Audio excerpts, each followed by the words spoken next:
এগুলোকে দেখা। এইটা কি পেস্ট্রি? এটা গোলাপের পাপড়ি ফাপড়ি কিছু একটা পেস্ট্রি হবে। ও কাজু ইসের। তারপরে এটা হচ্ছে সবথেকে আমার ফেভারিট কেক। আচ্ছা এটা কিন্তু আমার শুধু ফেভারিট না, এটা হচ্ছে এখানে আরো দুজন আছে। হ্যাঁ এটার দিকে নজর হয়ে রয়েছে। আচ্ছা এইটাও আমার ফেভারিট। এটা আমার আর মুরগির ফেভারিট, সরি মানে আমার বড় বড়ের ফেভারিট। আচ্ছা এটা ব্ল্যাক ফরেস্ট, এটা আমার অত ভালো লাগে না, তবে ঠিক আছে। এই যে কেকটা, এটার একটা ঘটনা ছোট্ট করে বলি। এটার ঘটনাটা হচ্ছে এটা হচ্ছে চিজ কেক, বাট একদম খেতে গেছি এইটুখানি কেকের দাম 70 টাকা, কিন্তু আমরা দাম শুনে আর খাইনি। তো যাই হোক, এটা ইয়ার্কি মানলাম। এই কেকটা এর আগে আমি মানে দেখেছি, কোনো সময় ওরকম ট্রাই করার ইচ্ছা হয়নি।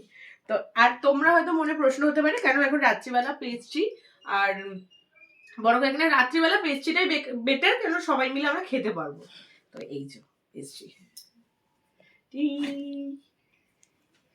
কেটে দে।